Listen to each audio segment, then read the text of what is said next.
जीवन की चुनरिया रंग दे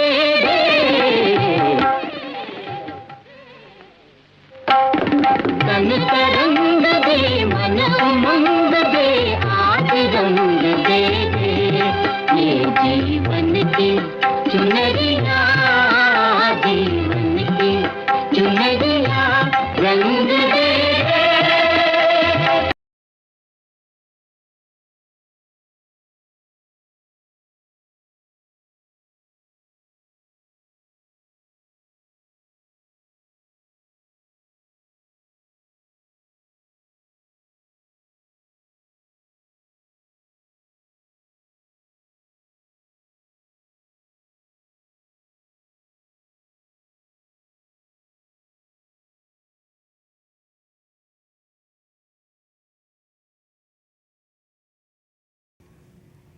अरे ये तो मेरे और कन्हैया के फोटो है। हाँ, उनके मोबाइल से ली थी। तो प्लान ये है कि इन तस्वीरों के आधार पर आपको उन्हें ब्लैकमेल करना होगा। कहना होगा कि पैसे नहीं दिए तो ये सारी तस्वीरें रिश्तेदारों मीडिया में भेज दी जाएगी। बस इसके बाद आप दोनों में थोड़ी कहासुनी होगी और फिर तो एकदम चुप। कितने साल हुए रे तेरी और कन्हैया की शादी को? 6 साल ना? हाँ। इन 6 सालों में तो कन्हैया को इतना भी नहीं समझ सकी रे। ये सब ब्लैकमेल करने की कोई जरूरत नहीं है। मैं खाली इतना तो बोलेगी ना, कन्हैया मैं नहीं चाहती तू आइंदा इधर आए। तो बिना कुछ बोले वो मान जाएगा मालूम? काय को? क्योंकि कन्हैया कहता है रिश्ते बोलो तो मानो तितलियां है, जिधर उड़ना चाहे उधर बिंदास उड़ने देना। तुमसे लगाव है तो अपने आप तुम्हारे चेहरे पर आकर बैठ जाएगी। बार बार पकड़ने की कोशिश नहीं करना, और पकड़ने आ भी गई तो मुट्ठी में बांध कर नहीं रखना, वरना पंख फड़फड़ाती रहेगी और आखिरकार दम तोड़ देगी।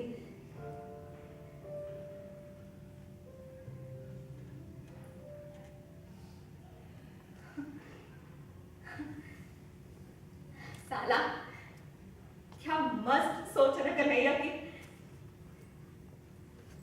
तू एक बता, ऐसे ख्यालात रखने वाले आदमी से प्यार तो हो ही जाएगा ना? इसमें मेरी क्या गलती है? अब दोनों मिले कैसे? कन्हैया वो इधर वो क्या बोलते हैं, वो फिल्म जैसा होता है ना वो, हाँ डॉक्यूमेंट्री के वास्ते वो इधर आया था। बहुत सवाल पूछा, मेरी आखी जिंदगी का स्टोरी सुना। मैं इस कीचड़ में कैसे फंसी, बेटे को इस माहौल से दूर बोर्डिंग स्कूल में कैसे रखा, तो 2 कैमरा लगा के शूटिंग किया और फिर चला गया। कुछ दिन बाद अचानक से टपक पड़ा और बोला चलो। मैं पूछी किधर? तो बोला आज वुमेन्स डे है, हर साल इस दिन में एक औरत का सम्मान करता हूं। टैक्सी में बिठाकर मेरे को हाल पे ले गया। जैसे ही मैंने हाल के अंदर कदम रखा तो मेरी नजर एक बड़े से पोस्टर पर पड़ी जो हाल के बीचों बीच था। उस पर लिखा था हैप्पी वुमेन्स डे। वो जो साला वुमेन शब्द था ना, उस पे से मेरा नजर हटता ही नहीं। मैं वो शब्द के एकदम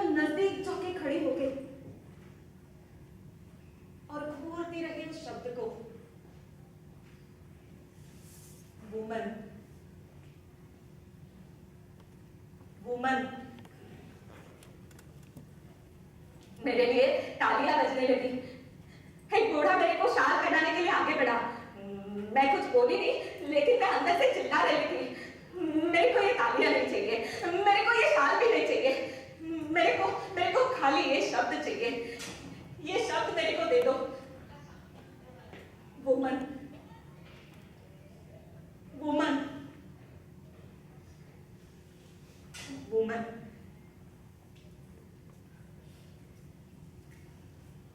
मेरी माँ ने ना एक बहुत अच्छी बात मुझे बोली थी, जिंदगी में उस आदमी को कभी नहीं छोड़ना जो तेरे ना बोले हुए शब्द भी सुन ले। और उस दिन पता कन्हैया ने मेरे ना बोले हुए शब्द भी सुन लिए थे। समझ गया था वो कि मेरे को क्या मांगता। दूसरे दिन से रोज होली पे आने लगा। हम लोग गाना गाते, पिक्चर देखते, खाना खाते, घूमने जाते। मैं एक मर्द का प्यार महसूस करने लगी थी। तुझे पता है, उस दिन तक मैं अपने आप को बहुत ही नीचा देखती थी। समझने लगी थी कि मैं आदमियों की खुजली मिटाने वाला पाउडर हूं। कन्हैया ने मेरे को एहसास दिलाया कि मैं पाउडर का डिब्बा नहीं हूं, वुमन हूं, वुमन। बुरा मत मानिएगा, पर ऐसा भी तो हो सकता है कि कन्हैया के दिल में आपके लिए प्यार नहीं, दया हो। नहीं, वो गलती बाकी के लोग करते हैं। सारा समझते हैं कि रंडी पे दया खाते ना बहुत नेक काम कर रहे हैं। भूल जाते हैं कि आप किसी पे दया खाते हो ना, तब आप उसको दिखाते हो कि वो आपसे कमजोर है, नीचे है। अगर वाकई किसी को सहारा देना हो ना, तो उसको अपने बराबर का ही समझो। हर कन्हैया ने हमेशा मेरे को अपने बराबर का ही समझा है। अरे अभी परसों की बात है, हम लोग खाना खाने गए थे। जैसे ही वेटर ने बिल लाया, तब कन्हैया ने मुझसे कहा, मुझे क्या अंबानी की औरत समझ के रखा है कि हर बार पूरा बिल मैं भरूं? आधे पैसे आपको भी भरने पड़ेंगे।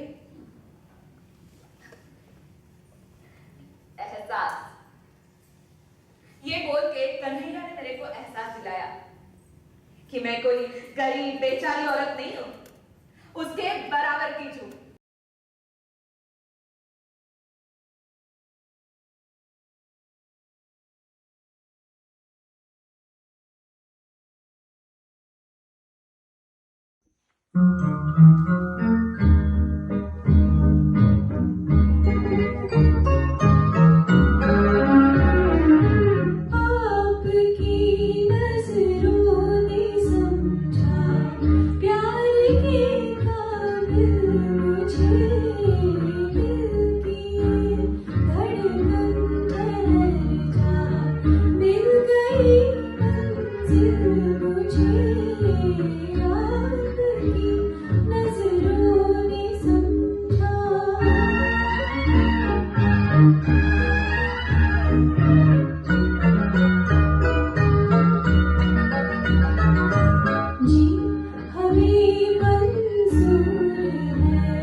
धड़कन ठहर जा।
नमस्कार मंडळी, ओळखलत का मला? मी सुभद्रा. खून सुभद्रा म्हणून काय विचारताय? मी महाभारतातील अर्जुनाची पत्नी सुभद्रा, श्रीकृष्णाची भगिनी सुभद्रा. पण इतकं असूनही मी मात्र कमनशिबी आणि दुर्दैवी ठरले. व्यासांपासून आधुनिक कवींपर्यंत सर्वांनी माझ्यावरती अन्यायच केलाय. म्हणून ही आज माझी कैफियत. आता तुम्हा सर्वांना मी जास्त परिचित आहे तिथे चिंधी प्रकरणामुळे. त्याच विषयी थोडंसं सांगते. त्या दिवशी दादाच्या बोटाला जखम झाली होती. दादा म्हणजे श्रीकृष्ण हो, दुसरा कोण दादा असणार? मग नारद आले माझ्याकडे चिंधी मागायला. काय मेली एवढीशी ती गोष्ट, पण त्या नारदानी राईचा पर्वत केला की चिंधी दिली नाही म्हणून सर्वत्र माझी ऐतिहासिक बदनामी केली. दादाला सुद्धा बहिणीची जरा पण कळव नाही आली. एवढीशी ती जखम, त्याचा केवढा आटापिटा. मग इतकंच होतं तर स्वतःचं उपर्ण फाडून बांधायची होती की चिंधी, पण नाही, त्याला बहिणीची फजिती करायची होती ना. अहो पण मी तरी काय करणार, नाही सापडली चिंधी. मग नारद गेले द्रौपदीकडे. तिने आपला नवा भरजरी शालू फाडून चिंधी दिली. तिला मेलीला काय होतंय शालू फाडायला? तिचे 5-5 नवरे, कुणालाही मागितला असता तर नवा शालू मिळाला असता. पण माझी गोष्ट वेगळी आहे ना. माझा आपला एकुलता एक नवरा. त्या नारदाला काय होतंय मेल्याला द्रौपदीचं कौतुक करायला? त्याने का कधी कुणाला शालू घेतलाय? मग ते फाडण्यातलं दुःख त्याला काय समजणार? आणि फाटलेला शालू फेकूनच द्यावा लागला असता ना. आता इतका महागा मोलाचा शालू फेकून द्यायचा म्हणजे काय? आता पुष्कळ शालू असल्यावर एखादा शालू फाडला तर कुठे बिघडलं असं तुम्ही म्हणाल. मलाही अगदी तसंच वाटलं. पण आमच्या पतिराजांना जर कळलं असतं ना तर ते म्हणाले असते, तुला आमच्या देणगीची पर्वाच नाही. आणि कृष्णदादांनी पण त्यांचीच बाजू घेतली असती. आणि त्यातून आमच्या पतिराजांचा स्वभाव पडला जरा कडक. अहो रागावून ओरडून नुसतं रामायण घडवलं असतं. पण द्रौपदीला कोण रागवणार? तिचे 5-5 नवरे. एक रागवला असता तर बाकीच्यांनी समजूत काढली असती. पण माझी गोष्ट वेगळी आहे ना. मला रागवणारा आणि समजूत काढणारा एकच. त्यातून जर मला आधी माहिती असतं ना की या प्रकरणाला ऐतिहासिक महत्व मिळणार आहे तर मी एकच काय 10 शालू फाडले असते. आणि हो, त्या नारदानी आकसाने लपवून ठेवलेली तुम्हाला एक गोष्ट सांगते, पौराणिक महत्वाची आहे. चिंधी बांधल्यावरती दादाच्या बोटाची जखम चांगलीच चिघळली. शालूच्या चिंधीमुळे हो, दुसरं काय. मग वैद्यराज सुद्धा इतके रागवले की काही विचारू नका. मी पण दादावरती रागवले होते. पण असं रागवून काय करणार? आपलाच भाऊ. ती जखम बरी होईपर्यंत मीच तर सकाळ संध्याकाळ मलमपट्टी करत होते. पण त्यासाठी शालू नाही फाडले. खूप आटापिटा केला त्या सुती चिंध्या मिळवण्याकरता. आणि आणखीन एक तुम्हाला गोष्ट सांगू.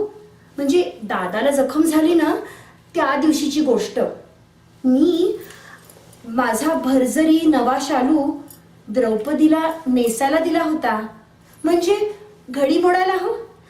दुसऱ्याला जर घडी मोडायला दिला ना शालू तर खूप टिकतो म्हणे. आणि शालू मिळतातही भारंभार. तर द्रौपदीला मेलीला काय होतंय दुसऱ्याचा शालू फाडायला? माझ्या अंगावर जर तिचा शालू असता ना तर मी देखील फाडला असता. आणि तुम्हाला गंमत सांगू, या शालू फाडण्याच्या प्रकरणानंतर प्रत्येक स्त्री आपली भावाला झाली जखम की लागली लुगडं फाडायला, भावाला झाली जखम की लागली लुगडं फाडायला. अहो कधी कधी तर कहरच व्हायचा. नेसलेलं लुगडं जर साधं असलं ना तर स्त्रिया बासनातलं भारी लुगडं आणून चिंध्या बांधायच्या. पण या चिंधी प्रकरणात द्रौपदीला जितकं महत्व मिळालं ना, तितकं आणखीन कोणाला सुद्धा मिळालं नाही. मी शालू फाडला नाही, व्यवहार चातुर्य दाखवलं, पण फायदा काय झाला?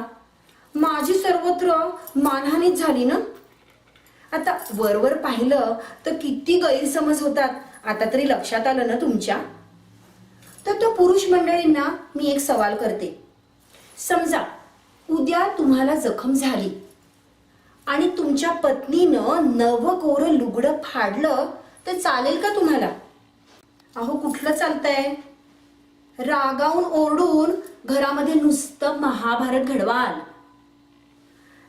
तर मंडळी, आता शेवटी माझी तुम्हा सर्वांना एक विनंती आहे.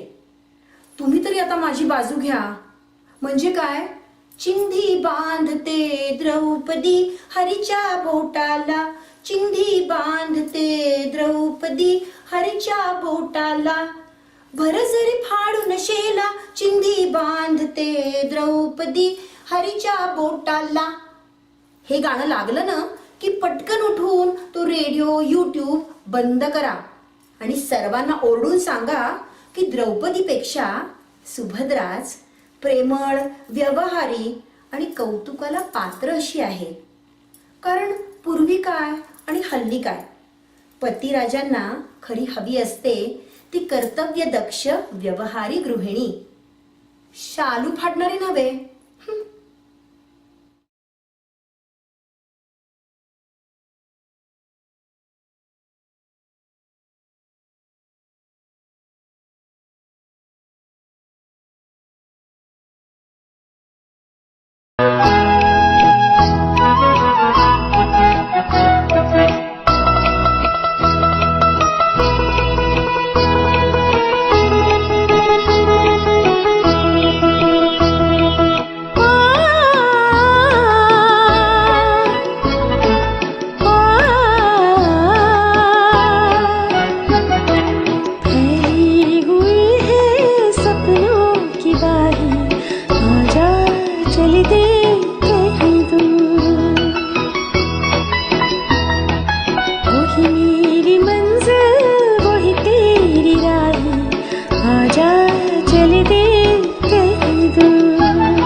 कुछ पाए उन्हें घटा के,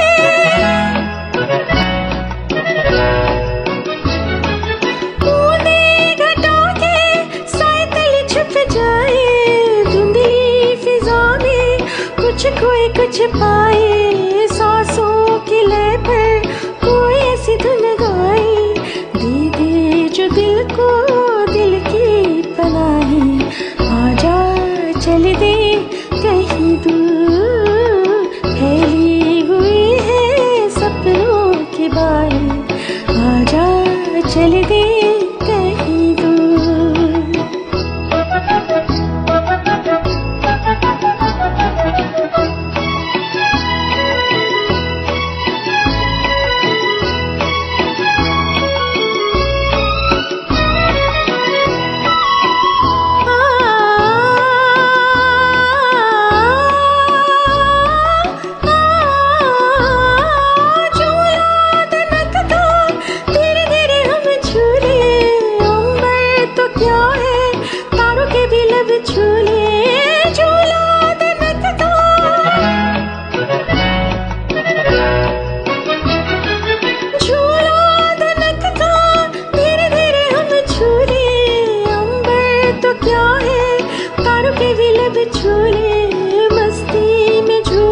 पीछे मुड़ के निगाहें, आजा चल दे कहीं दूर, फैली हुई है सपनों की बाहें, आजा चल दे कहीं दूर, वही मेरी मंजिल वही तेरी राहें, आजा चल दे कहीं दूर।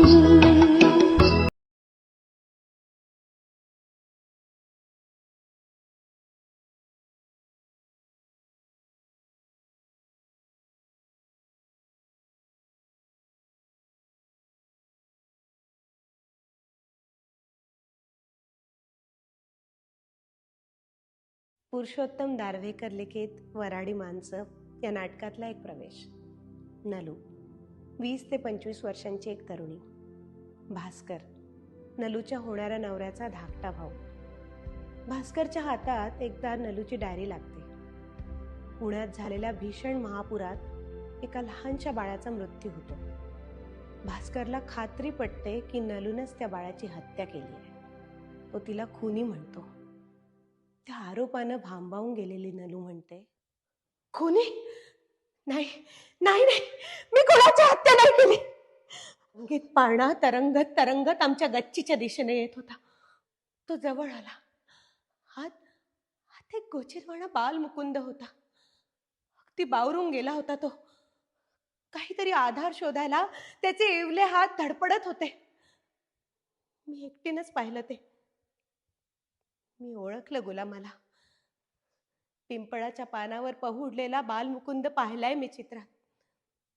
त्याहून अधिक सुंदर लोभसवाणा दिसत होता तो. मी त्या चिमण्याला वर उचलून घ्यायला खाली वाकले, पण तो पाळणा सारखा हलत होता, डोलत होता. मी मदतीसाठी इतरांना हाका मारल्या, ओरडले, किंचाळले. इतक्यात पाणी हेलकावू लागलं आणि तो पाळणा दूर निघून जाऊ लागला. मी पुरा थोडी पण मारणार होते, पण अण्णा तुम्ही मला पोहायला का नाही हो शिकवलं? चिमण्या जीवाला वाचवू शकले असते ना. पण तरीही कठड्यावरून वाकून मी खूप धडपड केली, पण माझे हात तिथवर पोहोचतच नव्हते. आणि तो चिमणा जीव बावरून हात उंचावून माझ्याकडे जणू बघतच होता. जणू तो मला म्हणत होता, मला आधार दे, मला वाचव ना. पण त्या क्षणी हाताशी जवळपास काहीच नव्हतं. काठी, दोरीवरचं पातळ काही सुद्धा नाही. मी काहीच करू शकले नाही.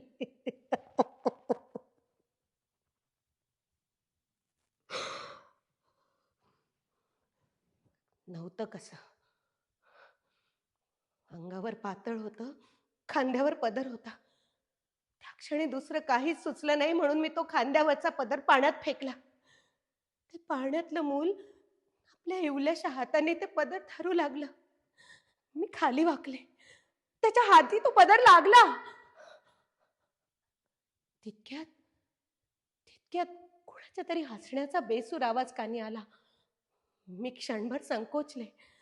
देहाची जाणीव होऊन वेगाने मागे सरले आणि तिकडे त्या बालमुठीतून तो पदर निसटला.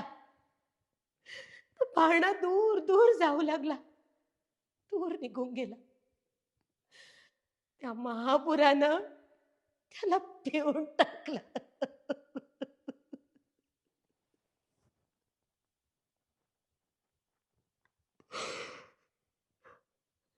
हे असं का झालं? हा संकोच, ही जनलज्जा भलत्या क्षणी का जागी झाली? एका चिमण्या जीवाला वाचवण्याहून पदराची लाज अधिक मोलाची असते. लज्जा हे स्त्रीचं भूषण असेल, असावंच. पण त्या क्षणी मी असं का केलं? का?